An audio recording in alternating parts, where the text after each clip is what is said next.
Welcome back to the Final K. The Amstel Gold has finished and we move on to the second Ardenne Classic. It's the 90th edition of the Flèche Wallonne. In this video, I'm going to give a preview of the race, 5 riders to watch, as well as my prediction for the race. And as always, I will be live for this race on Wednesday if you want to come and join me. So let's get straight into it. So this is the race here, as you can see on your screen, 209 kilometers long. It is 3 kilometers longer than last year's edition. Along the bottom of your screen, you're going to see all of the climbs in which you're going to have to do. It's numbered from 1 to 11, so there are 11 climbs that they need to complete in this race, the same number of climbs as last year's race. The only change made to this race is the 2 climbs that they complete before they go into the Moldave circuit, the Mur de Huy and all that. So the 2 climbs that they hit in this circuit are different to last year. So last year they hit the first climb 18 kilometers into the race and the second one 85 kilometers into the race. For this year's edition, they hit the first one 31k into the race and the second one 40k into the race. So they're a lot closer this year than they were last year. 101 kilometers into the race is when the race starts to begin, as they hit the start of the Moldave circuit, in which they do 2.5 laps off.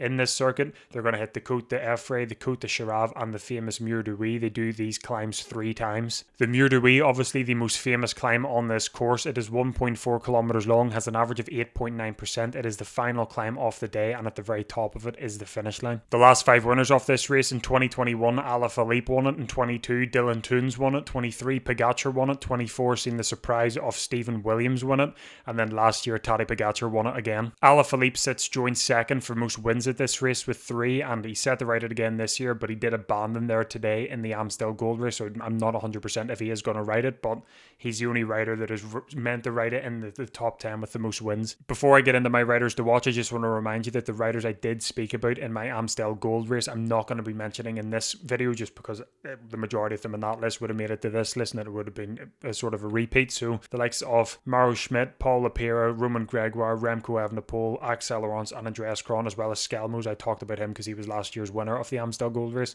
They're all not going to be mentioned in this video. If you do want to hear my say on them, go and check that video out, because I did say it does apply for the Flèche Wallonne as well. Yeah, Remco Evenepoel, he won the Amstel Gold race there today after a brilliant sprint against Matthias Skelmos, so he would have been on this list, and he still technically is. I'm just not going to be speaking about him in this video. Right, so let's move on to my top 5 riders to watch at this year's Flèche Wallonne. My first rider to watch is going to be Alex Aramburou of Cofidis, and I guess you could also add Ian Izagiri into this list, because the pair of them have been doing very well for Cofidis so far. But I'll speak about Aramburou first. Now, he got 46th at this race last year, but now when it comes to this season, he has been doing very well. I've got a list here of what he's done. So he got second in the Figueira Champions Classic. He then got the points jersey, as well as 4 top 10s, including 1 podium at the Vuelta a Andalucía. He went and got 8th at the Fondrom Classic, 12th at Trofeo, 12th in the Milan San Remo, 4th in the Gran Premio Miguel Indurain, and then most recently there, he went to the Itzulia Basque Country, in which he won a stage as well, beating Tobias Hallen Johannesson in a sprint for the win. I'll talk about Ian Izagiri as well, because the pair of them have been very good for Cofidis this season. So Ian Izagiri, he got 5th in the Figueira Champions Classic. He then went to the Paris-Nice and got 7th in GC with 3 top 10s and 1 top 5.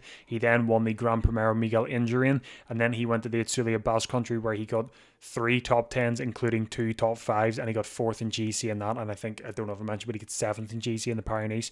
And then the pair of them went to the Amstel Gold race there today.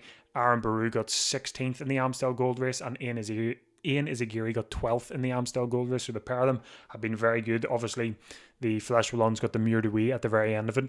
Both of them have that kick to them, that punch. So a lot of the riders that I'm going to mention do have that, but both of them for Cofidis, I could expect both of them to launch on the Mur de Huy as well. So it'll be very interesting to see what does happen. But yeah, the pair of them very good, and definitely 2 riders to watch. The next rider to watch is Kevin Vauquelin of Ineos. Now, in the past 2 years at the Flèche Wallonne, Kevin Vauquelin has finished second 2 times in a row. So he's going to this race with his eyes set on the win, pretty much. Now, when we're talking about his first season at Ineos, I'd say he's doing very, very well. You haven't seen him a lot at the front of the race on the camera, winning the races, but when you actually sit down and look at his results, they've been very good. So he went to the Volta Algarve there at the start of the season. He got 3 top 10s and finished 5th in GC. He then went to the Paris-Nice, in which he got 4 top 10s and finished 4th in GC, as well as winning the team time trial. If we then look to more recent races, then we go to the Itzulia Basque Country, where he came second in the individual time trial behind that monster of a time trial trial from Paul Sexas, so he was best of the rest pretty much. Then in stage 2, he crashed, which was unfortunate to see. We didn't see much of him in stage 3 or 4, and then in stage 5, we finally seen him again. That was when Sexas and Lipowitz both went off. They went first and second. Romo from Movistar got third, and then Vauquelin got fourth. He won the sprint for fourth for the rest of the GC guys. He ended up getting 8th in GC at the Etsulia Basque Country. Now, I didn't end up putting him in my ones to watch at Amstel just because I wanted to save him for Flèche Wallonne, because he obviously got second twice in a row, and I also didn't know how he was going to react after the crash at Etsulia. I didn't know how it affected him or if he had recovered. I thought he did recover because he got 4th in stage 5, but I wanted to save him for the Flèche Wallonne. Now, he did go to the Amstel Gold race there today, in which he did finish 50th in, and I mean, he crashed in the race, which was unfortunate to see when Roman Gregoire attacked. We had Roman Gregoire, Remco, Skelmoza, Jorgensen, and Vauquelin, as well as Arts from the breakaway. But Vauquelin going around the corner, he skids, hits a deck, Jorgensen over the top of him, Arts over the top of the pair of them. He didn't abandon, but that was him out of the race. He was out of the running for the potential victory, which was unfortunate to see. Don't know how the crash affected. He finished in the peloton. I think he was last in the peloton after that. I think he led Dorian Goudon out, but hopefully he's all good for Flèche Wallonne on Wednesday. I'm speaking about it as if Flèche Wallonne's tomorrow. It still is a couple days away, so anyone who did crash, not as bad as Jorgensen, obviously he did break his collarbone, but Kevin Vauquelin, he does have a couple days to recover, so hopefully he is all good for it. My third rider to watch is going to be Lenny Martinez at Bahrain Victorious. Now, he rode the Flèche Wallonne for the first time last year, and they ended up coming in 4th, which I was actually very shocked at when I did see. But if you compare his build up to this race, like compared to last year, they're fairly similar, except he's doing a lot better this year than last year. He got 5th in the Tour des Alpes Maritimes, he got 3rd in the Fon Drôme, and 3rd in the Fon Ardèche Classics. He got 5th in the GC in the Paris-Nice, and ended up winning the final stage, beating Jonas Vingegaard in a 2-man sprint to the finish. And then more recently there, he went to the Volta Catalunya, in which he finished 2nd in GC with 4 top 10s, including 2 podiums, and he won the white jersey. When you look at the size of Lenny Martinez, he's doing really, really well when you're talking about one-day races, you know, top 5 and 2 podiums. And then in the sprints as well, I didn't expect him to beat Jonas Vingegaard in that sprint, and he ended up beating him in that sprint. He's also looking very good on the climbs and even the smaller climbs with a good kick to him. So 100%, he is definitely one to keep your eye on. So before I move on to the top 2 riders to watch, as always, I would like to give 3 honourable mentions of other riders just to keep an eye on. The first rider is going to be Alex Boudin of AF Education. Now, he has looked very good this season, so he's got 5 top 10s in stages across the Paris-Nice and the Etsulia Basque Country, and he also finished 9th in GC in both the Paris-Nice and the Etsulia Basque Country. He finished 3rd in the Gran Premio Miguel Indurain one-day race, and then he went on to the Amstel Gold race there today, in which he finished 11th in. Honourable mention number 2 is Christian Scaroni at Astana. Now, Scaroni has been brilliant in the one-day races so far this year. He's rode 11 of them. He's got a top 10 in 8 of them, and that includes 3 podiums as well. He also went to the Tour of Oman, which he got 2nd in one stage, 1st in another stage. He won the GC and got 1st in the points jersey. He was at the Etsulia Basque Country as well, and I don't know if it was just me, but I was hoping for him to do a bit better. There was one stage, it was stage 4, in which he came 3rd in. It was a stage Alex Armburu won, but all the other stages he wasn't really there, and then they ended up abandoning in stage 6, so I don't know if there was a big issue there or not, but he is down to race. Nothing is 100% confirmed, but his name is down at the moment. I don't know if he will be in good form for the Flèche or the Liège, which he's down for as well. I'm hoping he is, but he didn't seem to be there at the Etsulia. There was that one stage where he did show a bit of hope, but apart from that, he wasn't really there for any other stage. And the final honourable mention is Benoit Cosnefroid of UAE Emirates. Now, he got 4th in this race in 2024, and he also got 2nd in this race in 2020. And when you look at his season this year, he's just been a domestique. He's just been a teammate. He hasn't really done much. He got 3rd in the Classic of Hayen, but when it comes to more recent races, he rode the Amstel Gold race and the Brabants de Pau, where he's coming through for UAE. He got 3rd in both races, so 2 podiums. When you're missing a lot of key riders. Tim Wellens is back, but he's not fully fit. Jonathan Narvaez is still out. They're missing Isaac Del Toro, Jan Christen as well. Pogacar isn't riding this, he's only riding Liège. So they've got Cosnefroid, and he's pulling through with 2 podium places. And yeah, he's just another honourable mention, and definitely one to watch, because he did look good in the Amstel there today, trying to bring back the 3 up the road, and they ended up winning the bunch sprint at the end for 3rd. Now onto my top 2 riders to watch for this year's Flèche Wallonne, with number 2 being Tobias Hallen Johannesson at Uno X. Now, him being on here might actually surprise a few people, and he did come 6th at this race 2 years ago, so it's his first time back in 2 years. Now, don't get me wrong, Tobias Allen Johannesson has been on fire this season. Like, he's been so fun to watch in every race he has been involved in, but see, when he's trying to get that win, he's never won a World Tour race, so when he's trying to get that win, it has been impossible for him. He's just no luck when it comes to it, and it's almost like Roger Van Aert trying to win a race. At the start of the year, he went to the UAE Tour, which he got 9th in GC in. He then went to the Tirreno Adriatico, in which he got 4th in GC, and then most recently he went to the Itzulia Basque Country, where he got 3rd in GC.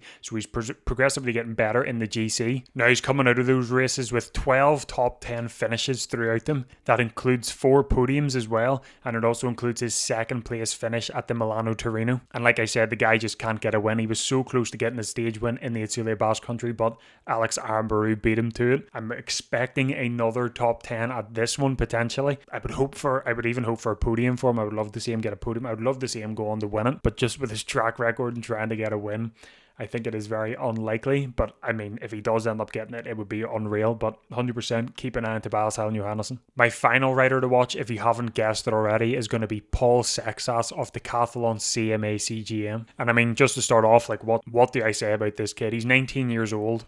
He is nuts. He's just off the Itzulia Basque Country there, in which he won 3 out of the 6 stages. He won the GCs, the first Frenchman to win a GC race, or win a stage race, since 2007. The kid is nuts. Like, the amount of time he won there in the GC as well was nuts. He's beaten like veteran GC guys and GC riders who are finishing in the top 10 of the tour. It's nothing. I know it's start of the season, people are preparing for the Grand Tours. He obviously hasn't announced his Grand Tour, but just watching him in them races, it's crazy. And also at the start of the season as well, he won the Fon Ardèche Classic from a massive attack out, and then he got 2nd in the Strade Bianche as well. Like, I mean, he's coming into this race with good one-day races performances under his belt already this season, and with what he done at the Itzulia Basque Country. And don't forget last year he got 3rd in the European Championships as well. He knows how to ride a one-day race, put it that way, and it genuinely wouldn't surprise me if he tries to attack at the Flèche Wallonne and go solo and finish solo going up the Mur de Huy at the end. That genuinely would not surprise me if he did try to do that. I hope he doesn't do that. Like, I would like to see a sprint on the Mur de Huy at the end. Yeah, Paul Sexas, it's like, what can you even say about the kid? He's just going to get better, and with 19 and how good he is now, I mean, I don't even know what to say. Just keep an eye on Paul Sexas. He's going to be a main favourite going into it. I forgot to record my prediction, so the t-shirt has changed and it is daylight outside. And just as well, I forgot, because it has just come out there that Remco Evenepoel is no longer riding the Flèche Wallonne, as he's going to focus on Liège-Bastogne-Liège, which is unfortunate because we're not going to see Evenepoel versus Sexas before Sunday. But I did look at the weather there, and they are saying it's meant to be a very good day compared to the last 2 years where it has just rained constantly. So it just means that riders are going to be able to take more risks. But for my prediction, I'm sure a lot of people are going to be going for Paul Sexas, especially after Remco Evenepoel has just dropped it there. I didn't think Remco was going to do well in it. I think he would have done well if himself and Sexas did break away, but I think if it did come to a bunch sprint at the end, I didn't think he would have had enough. I think last year as well, he didn't have enough in the sprint for the win. But I am not going to go for Paul Sexas myself. I'm going to go for Lenny Martinez to win it. I think he has looked brilliant this year, and he's definitely like an underdog with his size, with his weight going into this. And I think if it does come to a sprint at the end up the Mur de Huy, I think Lenny Martinez could surprise a lot of people going into this. So that is my top 5 riders to watch for the 90th edition of the Flèche Wallonne, as well as a couple honourable mentions. And don't forget, like I said, other riders that I didn't mention, apologies if I didn't mention anyone at all that you were maybe thinking of, but other riders you may be thinking of, they'll be mentioned in the Amstel Gold Race preview, so they would have. So if, like I said, if you want to check that out, go and watch that video. But yeah, don't forget to subscribe. I'm hoping for a good race, and as always, I will be live for the race, like I said at the start of the video. So don't forget, come and join me. Let me know who you think is going to win this race in the comments below, and let me know also if you're looking out for any specific riders throughout it as well. But yeah, don't forget to subscribe, don't forget to like. 337 subscribers now, the road to 1,000 is still on, so it is. So don't forget to do all of that. Yeah, that's the end of the video. Thank you for watching The Final K, and all the best.